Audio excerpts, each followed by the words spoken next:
ಇವತ್ತು ಇಲ್ಲಿ ಭಗವದ್ಗೀತೆ ನಡೀತದೆ ಅಂತ ಕೇಳಿ ನಮ್ಮನೆ ಪಕ್ಕದವ್ರು ಹೇಳಿದ್ದಕ್ಕೆ ನಾವೆಲ್ಲ ಸೇರ್ಕೊಂಡು ಬಂದ್ವಿ.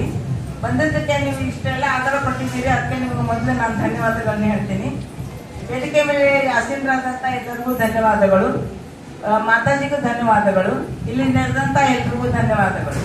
ಭಗವದ್ಗೀತೆ ಬಗ್ಗೆ ಇಲ್ಲಿ ತುಂಬಾ ಅವರೆಲ್ಲ ಹೇಳಿದ್ರು, ಅದಕ್ಕಾಗಿ ಅದನ್ನೇ ನಾನು ಹೇಳಬೇಕಾಗಿಲ್ಲ. ನಮ್ಮ ಪ್ರಧಾನಮಂತ್ರಿಗಳಾದಂಥ ನರೇಂದ್ರ ಮೋದಿಜಿ ಎಲ್ಲಿ ಹೋದ್ರು ಭಗವದ್ಗೀತೆಗಳನ್ನು ಕೊಡ್ತಾರೆ.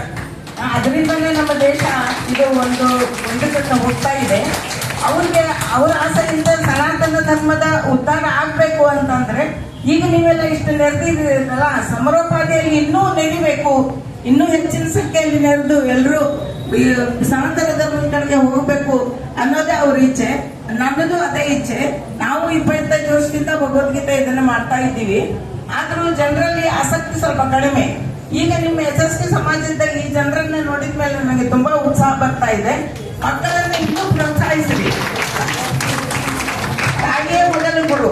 ತಾಯಿಯಂದ್ರೆ ಮಕ್ಕಳಿಗೆ ಮೊದಲು ಅವ್ರನ್ನ ಪ್ರೋತ್ಸಾಹಿಸಿ ಅವ್ರಿಗೆ ಸಣ್ಣ ಸಣ್ಣ ಶ್ಲೋಕಗಳನ್ನು ಕಲಿಸ್ತಾ ಇವತ್ತು ಆ ಮಕ್ಕಳು ಓದಿದವರು ಕೂಡ ಸ್ಪಷ್ಟ ಉಚ್ಚಾರ ಮಾಡಿದ್ರು. ಬಾಲ್ಪಟ್ ಹೇಳಿದವರು ಕೂಡ ಸ್ಪಷ್ಟ ಉಚ್ಚಾರದಲ್ಲಿ ಹೇಳಿದ್ರು. ತುಂಬಾ ಸಂತೋಷ ಆಯ್ತು. ಅವ್ರಿಗೆ ಇನ್ನೂ ಪ್ರೋತ್ಸಾಹಕ್ಕೆ ಬೇರೆ ಬೇರೆ ಕಾರ್ಯಕ್ರಮವನ್ನು ಮಾಡಿ ಅವ್ರಿಗೆ ಬಹುಮಾನ ವಿತರಣೆ ಮಾಡ್ರಿ. ನನ್ನಿಂದ ನಾನು 500 ರೂಪಾಯಿ ಕೊಡ್ತಾ ಇದ್ದೀನಿ. ನಿಮ್ ದೊಡ್ಡ ಸಮಾಜ, ನಿಮ್ಮ ಶ್ರೀಮಂತರು ಇದ್ದೀರಿ, ಆದ್ರೂ ನನಗೆ ಒಂದು ಪ್ರೋತ್ಸಾಹಕ್ಕೆ ಆ ಮಕ್ಕಳಿಗೆ ಪ್ರೋತ್ಸಾಹ ಕೊಡಿ ಅಂತ ನಾನು ಕೇಳ್ಕೊಳ್ತೀನಿ. ಎಲ್ಲ ತಾಯಿಗಳು ಇನ್ನೂ ಹೆಚ್ಚಿನ ಸಂಖ್ಯೆಯಲ್ಲಿ ನೆರೆದು ಭಗವದ್ಗೀತೆಯನ್ನು ಮಾಡ್ರಿ. ನಮ್ಮ ಮನೆಯಲ್ಲೂ ಒಂದ್ ದಿವಸ ಬನ್ರಿ, ಎಲ್ರು ನಮ್ಮ ಮನೆಯಲ್ಲೂ ಒಂದ್ ದಿವಸ ಭಗವದ್ಗೀತಾ ಪಠಣೆ ಮಾಡ್ರಿ ಅಂತ ನಾನು ಕೇಳ್ಕೊಳ್ತೀನಿ. ಧನ್ಯವಾದಗಳು. ನಮಸ್ಕಾರ.